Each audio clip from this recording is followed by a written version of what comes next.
আসসালামু আলাইকুম dear students. Week students English চ্যানেলের পক্ষ থেকে আমি তোমাদের সকলকে শুভেচ্ছা এবং অভিনন্দন জানাচ্ছি আমার চ্যানেলে যুক্ত হওয়ার জন্য। তোমরা এখনও আমার চ্যানেলটি যারা সাবস্ক্রাইব করনি অতি দ্রুত সাবস্ক্রাইব করে নাও এবং পরবর্তী ভিডিও পাওয়ার জন্য বেল বাটনে ক্লিক করে নাও। আমি আজকের এই ভিডিওতে right form of verb part 3 নিয়ে আলোচনা করব। অর্থাৎ এরই মধ্যে এই রাইট ফর্ম অফ ভার্বের আমার আরও দুইটি ভিডিও প্রকাশিত হয়েছে এবং এটি তৃতীয় ভিডিও। পর্যায়ক্রমে তোমরা আরও ভিডিও পাবে। তোমরা যারা প্রথম দুইটি ভিডিও দেখোনি তোমরা অবশ্যই দেখে নাও। ওই ভিডিওগুলোর মধ্যে অবশ্যই কিছু নোট আমি দিয়েছি, সেগুলো ভালো করে মনে রাখবে। তাহলে চলো আর কথা না বলে এখনই শুরু করছি। আমরা এখানে একটি প্রশ্ন দেখতে পাচ্ছি এবং এটির বক্সের ভিতরে তার ক্লু দেয়া আছে, অর্থাৎ ভার্বগুলো দেয়া আছে। এখানে সবগুলো ভার্বই কিন্তু V1, অর্থাৎ ভার্বের প্রেজেন্ট ফর্ম। প্রথমে রয়েছে বিকাম, এটি অর্থ হচ্ছে কি হওয়া। তারপর হচ্ছে গিভ, এটি অর্থ দেয়া। অ্যাপ্লাই, আবেদন করা। কিপ, রাখা। মিক্স, মেশানো বা মেশা। আর্ন, উপার্জন করা। ওপেন, খোলা। এনরিচ, এনরিচ হচ্ছে সমৃদ্ধশীল করা। রিসিভ, গ্রহণ করা। উইশ, ইচ্ছা করা। লুক, দেখা। নো, জানা। সবগুলো হচ্ছে V1, কিন্তু তুমি যখন এইগুলোর উত্তর লিখবে তখন কিন্তু সবগুলোই V1-এ হবে না, অর্থাৎ এখানে তোমার ঘটনা প্রাসঙ্গিক হবে। যদি এটি সমসাময়িক ঘটনা হয় তাহলে V1-এ লিখবে এবং যদি অতীত ঘটনা হয় V2-তে লিখবে। তারপর আরও কিছু কিছু বিষয় রয়েছে যেগুলো আমি পর্যায়ক্রমে আলোচনা করছি, তোমরা একটু মনোযোগ দিয়ে শুনবে। প্রথমে দেখো রয়েছে এখানে বুকিশ নলেজ। নলেজ একটি অ্যাবস্ট্রাক্ট নাউন। এই ক্ষেত্রে যদি বি ভার্ব থাকে তাহলে অ্যামিজ আর ওয়াজের এগুলো হবে, কিন্তু এখানে বি নেই। তাহলে আমরা দেখব এখানে বিকাম যদি থেকে থাকে তাহলে আমরা সেটা নেওয়ার চেষ্টা করব। দেখো এখানে বিকাম রয়েছে, তাহলে হয় বুকিশ নলেজ বিকাম, কিন্তু নলেজ যেহেতু থার্ড পারসন সিঙ্গুলার নাম্বার সেহেতু এখানে ভার্বের সাথে এস যুক্ত করতে হবে। দেখো এখানে হয়েছে বিকামস। এস কেন যুক্ত হলো? Knowledge third person singular number, এই জন্য। One dash it in real life. এখন যেহেতু ইউজলেস বলা হয়েছে তাহলে এইটি অবশ্যই নেগেটিভে লিখতে হবে, আর যদি ইউজফুল হতো তাহলে এটি আর অ্যাফার্মেটিভ আমরা লিখতাম।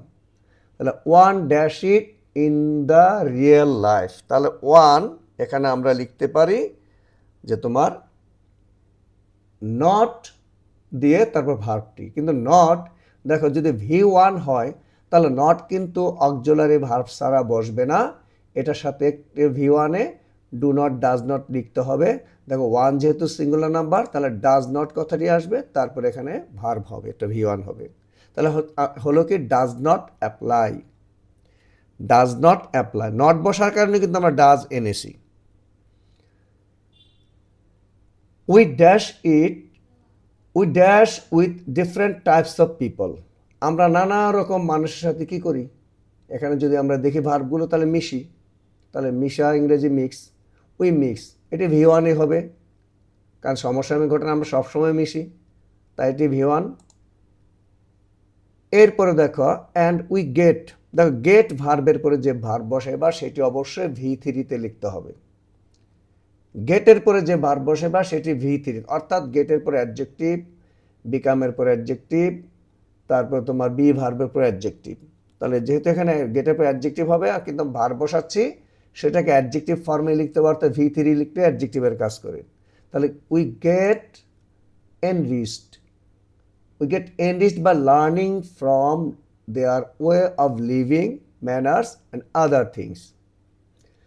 The world is big if we dash our eyes and ears dash.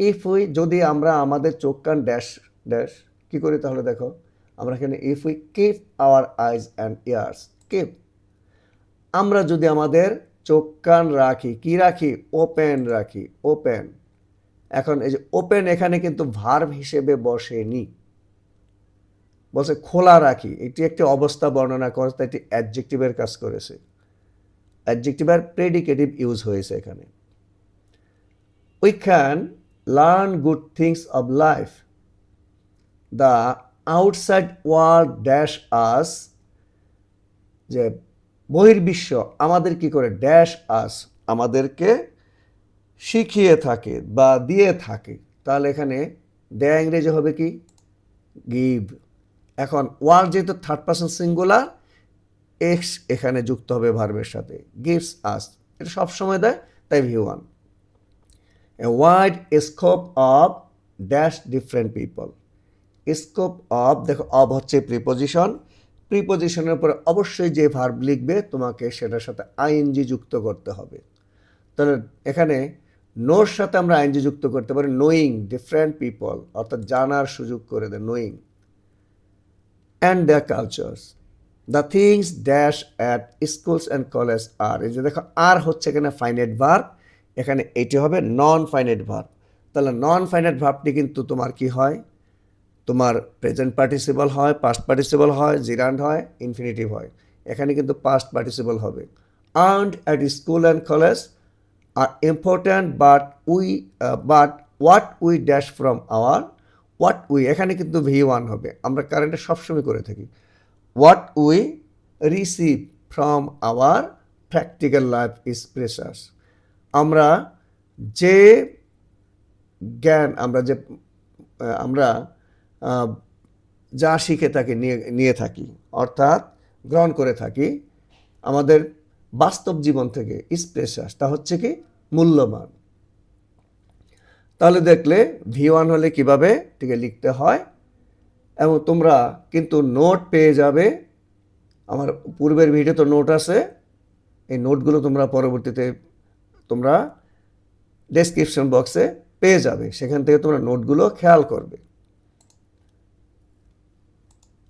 তাহলে এই যে এখানে দেখো আর্নড তারপর এখানে যেতে হলো রিসিভ এবার আমরা আরেকটি প্রশ্ন দেখব দেখো সেই প্রশ্নটি প্রথমে বক্সের ওয়ার্ডগুলো দেখো মোল্ড এটি অর্থ হচ্ছে গঠন করা টেক লওয়া শেপ কোনো আকৃতি দেওয়া বা শেপে পরিণত করা গেট পাওয়া এক্সারসাইজ অনুশীলনী করা বা চর্চা করা গ্রো জন্মানো লার্ন শেখা টিচ শিক্ষা দেওয়া ইনফ্লুয়েন্স প্রভাবিত করা ফর্ম গঠন করা প্রথম যদি দেখি আমরা a mother dash and undeniable influences এইটিও কিন্তু সমসাময়িক ঘটনা তাহলে এখানে V2-তে লিখতে হবে তাহলে এ মাদার ড্যাশ এখানে কোন ভার্বটি হতে পারে এ মাদার টেক্স অবশ্যই এখানে টেকের সাথে এ যুক্ত করতে হবে কারণ মাদার হচ্ছে থার্ড পারসন সিঙ্গুলার নাম্বার তাহলে mother takes and undeniable influences in দেখো এখানে ইনের পরে যে ভার্ব হবে আমি আগের প্রশ্নে বলেছি সেটির সাথে আইএনজি যুক্ত করতে হবে তাহলে আমরা এখানে এটি লিখতে পারি মোল্ড তাহলে মোল্ডের সাথে আইএনজি যুক্ত করতে হবে মোল্ডিং আমরা যদি এখানে সি নাম্বারটি দেখি এখানেও কিন্তু গ্যাপের আগে ইন রয়েছে ইন প্রিপোজিশন এখানেও কিন্তু যে ভার্ব হবে তার সাথে আইএনজি যুক্ত অবশ্যই করতে হবে তাই না তাহলে এখানে কি আছে in dash their future destiny তাহলে এখানে ইন শেপিং শেপের সাথে আইএনজি যুক্ত হলো in shaping their future destiny তারপরে দেখো the things that they learn at home dash a firm root in them the things that they learn at home এখানে দেখো এটাও V1 হবে কারণ এটি সবসময় হয় সকল মায়েরাই বাচ্চাদের যত্ন নিয়ে থাকে এবং সবসময় যেহেতু ঘটে থাকে তাহলে এখানে হবে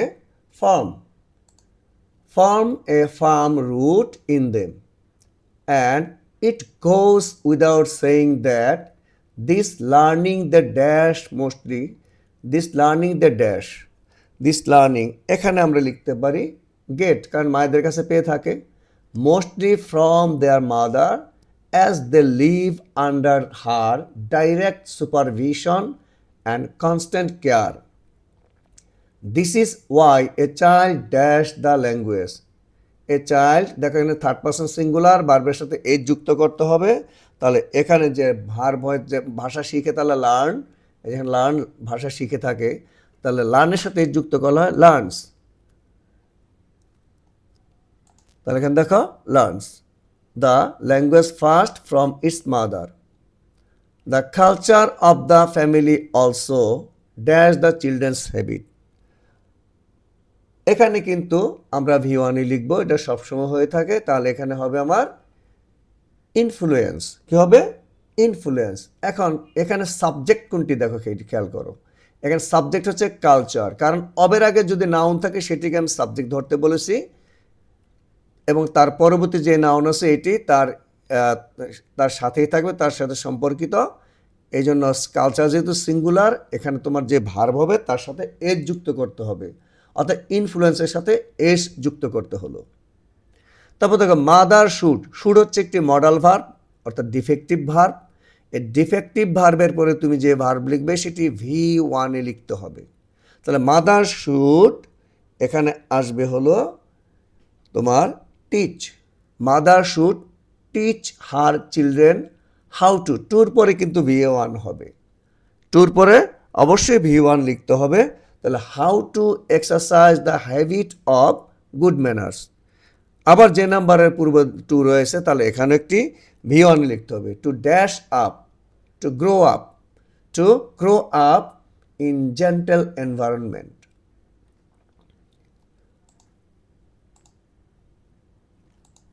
তাহলে দেখো এখানে এস নাম্বারে পেলাম টিচ, এবং আই নাম্বার পেলাম এক্সারসাইজ, এবং যে নাম্বার পেলাম গ্রো। তাহলে শিক্ষার্থী বন্ধুরা, এইটিও কিন্তু সমসাময়িকের ঘটনা ছিল, অর্থাৎ সবসময় হয়ে থাকে, তাই এটিও V1 হলো। আমরা এবার আরেকটি প্রশ্ন দেখব। এইটি কিন্তু সমসাময়িক ঘটনা নয়, এটি অতীত ঘটনা। দেখো যদি প্রথমে দেখি my first day at school, এখানে ইস কেন? কারণ এই ঘটনাটি কিন্তু আমার হৃদয়ে এখনও গেঁথে আছে, সবসময় মনে থাকবে, তাই এটি কিন্তু V1 লিখেছে, কিন্তু এটি অতীতের কোনো একটা ঘটনা নিয়ে বলা হয়েছে। দেখো মাই ফার্স্ট ডে স্কুল, অবশ্যই এটা অতীত, কিন্তু এখন যেহেতু মনে রয়েছে তাই এখানে কিন্তু V1। এটি থেকে কিন্তু সবগুলোকে V1 লেখা যাবে না। আর এখানে কিন্তু উইল আছে, কেন আছে? অর্থাৎ এটা কখনো ভুলবো না, ফিউচারও ভুলবো না। তাহলে আই উইল নেভার ফরগেট। এখানে যেহেতু না কথাটি বলা হয়েছে, তাহলে এখানে কিন্তু নেগেটিভে হবে, কিসে হবে? নেগেটিভে লিখতে হবে। তাই এখানে নেভার বা not forget, I will not forget. নেভারও দেওয়া যায়, নটও এখানে দেওয়া যায়। এবার দেখি ইট ড্যাশ ইন জানুয়ারি 1976। এইটি কিন্তু অতীত সময় উল্লেখ করা আছে। তাহলে অতীত সময় যদি উল্লেখ করা থাকে, এখানে অবশ্যই V2 লিখতে হবে। তাই এখানে বির V2 হবে was. It was in January 1976। I dash my schooling at a village primary school. আমি গ্রামের একটি প্রাথমিক বিদ্যালয়ে আমার বিদ্যালয় কি করেছিলাম? এখানে অবশ্যই শুরু করেছিলাম। তাই এটি এখানে কি হবে? স্টার্ট হবে, এবং V2 যেহেতু স্টার্টেড হবে। দেখো started, I started my schooling at a village primary school. My father dash me to the school. আমার আব্বা আমাকে বিদ্যালয়ে কী করেছিলেন? নিয়ে গিয়েছিলেন। তাহলে এখানে হবে তার V2 টুক। টেকের V2 কী হবে? টুক হবে। For admission we dash all the way to school. আমরা স্কুলের সমস্তটা পথ ড্যাশ করলাম। কি করলাম? অবশ্যই হেঁটে গিয়েছিলাম। তাহলে হাঁটা ইংরেজি ওয়াক, তার V2 হবে walked. We walked all the way to school. When I dash the headmaster's room. যখন আমি প্রধান শিক্ষকের কামরায় কী করলাম? প্রবেশ করলাম। এন্টার, তার V2 এন্টার্ড, মানে enter the headmaster's room I greeted him. এখন গ্রিট তো অভিবাদন জানানো, কিন্তু এটির অর্থ কিন্তু আমরা সালাম জানালাম, কারণ আমরা মুসলিম, আমরা সালাম দিয়ে থাকি একে অপরকে। তাই গ্রিটেড হিম, আমি তাকে সালাম দিয়েছিলাম। I was dash and given a seat. I was dash, দেখো তোমাদের আগেই বলেছি বি ভার্বের পরে অ্যাডজেক্টিভ বসে, কিন্তু এখানে V3 বসবে। এখন তাহলে কীভাবে হলো অ্যাডজেক্টিভ? দেখো V3 যখন বসে সেটি কিন্তু অ্যাডজেক্টিভের মতোই কাজ করে।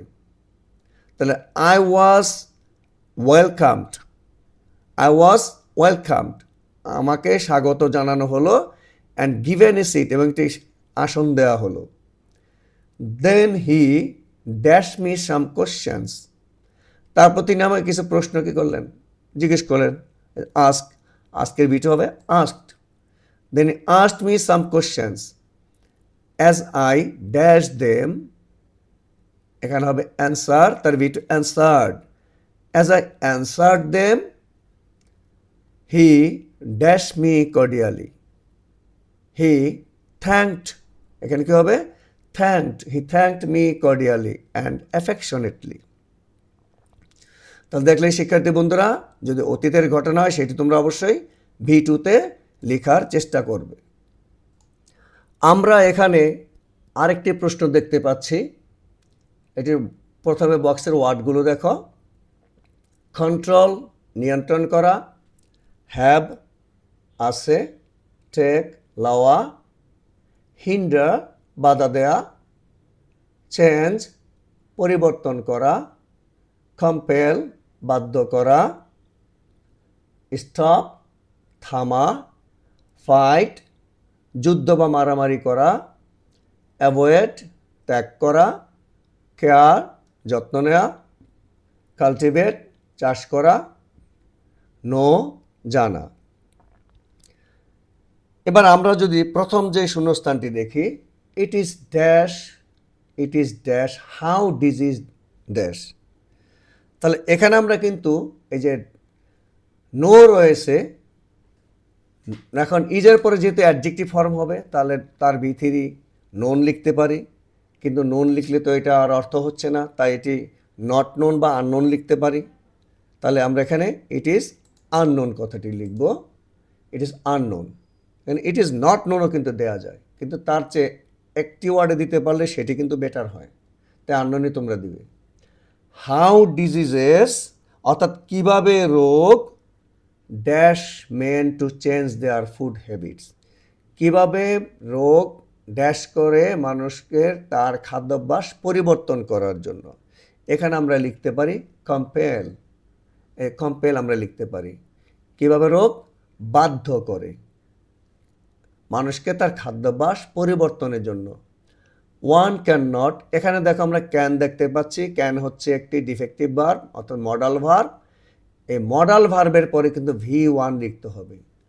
One can not dash cancer, one can not control, এখানে আমরা কি লিখব কন্ট্রোল ক্যান্সার, বাই, যেহেতু প্রিপোজিশন এখানে যে ভার্বটি বসবে সেটির সাথে অবশ্যই আইএনজি যুক্ত করতে হবে। তাহলে বাই, এখানে আমরা লিখতে পারি চেঞ্জিং, কি লিখতে পারি changing food habits. On the other hand, আবার বলছি দেখো, on the other hand diabetes and blood pressure have to be, দেখো বির পরে কিন্তু V3 লিখতে হবে। এই যে বির পরে অবশ্যই V3 লিখতে হবে। তাহলে এখানে কিন্তু আমরা লিখতে পারি কন্ট্রোলড, কি লিখতে পারি কন্ট্রোলড। তাহলে have to be controlled by discontinuing certain habits and. দেখো শিক্ষার্থী বন্ধুরা, এখানে খেয়াল করো, এখানে তোমরা বলতে পারো স্যার এখানে তো অ্যান্ডের পরে আমরা লিখতেছি, এটা কিন্তু নয়। অ্যান্ড দ্বারা কি হয়, দুইটি সমজাতীয় ওয়ার্ড ফ্রেজ বা ক্লজ যুক্ত হয়। এখানে কিন্তু দুইটি সমজাতীয় ফ্রেজ নয়, দুইটি সমজাতীয় ওয়ার্ড নয়, সমজাতীয় ক্লজ যুক্ত হয়েছে। তাহলে বাইয়ের পরে দেখো প্রথম ক্লজে এখানে ডিসকন্টিনিউইং কিন্তু কথাটি ছিল, তাহলে অ্যান্ডের পরে কিন্তু এখানে এরকম আইএনজি যুক্ত হবে, কারণ এইটা প্রিপোজিশনের পরেই ধরে নিতে হবে। তাহলে অ্যান্ড ড্যাশ সার্টেন আদার্স, তাহলে এখানে আমরা লিখতে পারি কাল্টিভেটিং, লিখতে পারি cultivating certain others. The diabetes patient must dash sugar. Diabetes রোগীরা অবশ্যই সুগারটাকে ড্যাশ করবে, কি করবে? মাস্ট, যেহেতু মডাল ভার্ব V1 লিখতে হবে। মাস্ট অ্যাভয়েড, আমরা কি লিখবো? Must avoid sugar and the patient with diabetes should not dash salt. তাহলে এখানে নট লিখেছে শুডের পরে, কিন্তু এটি কিন্তু মডালের অক্সিলারি এবং মূল ভার্বের মাঝে নট বসতে পারে অ্যাডভার্ব স্বরূপ। আমরা কিন্তু মডালের পরে V1 সেইটি কিন্তু আমরা এখানে ধরে নেব। তাহলে শুড নট টেক সল্ট, অর্থাৎ কী করতে পারবে না? লবণ তারা খেতে পারবে না।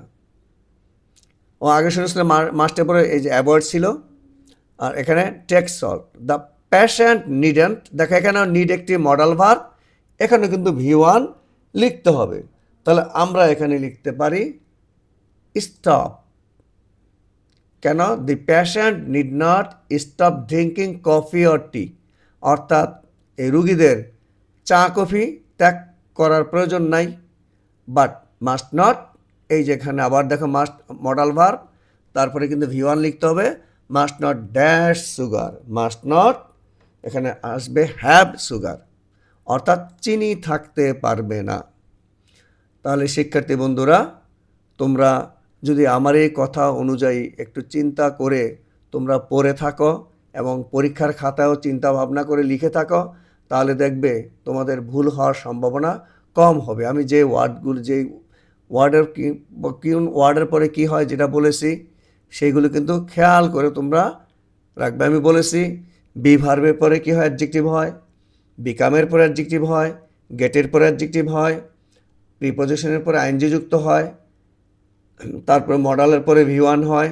টুর পরে V1 হয়। এই কথাগুলো কিন্তু আমি বলেছি। ইনশাল্লাহ এই কথাগুলো পরবর্তীতে তোমরা ডেসক্রিপশনে পেয়ে যাবে।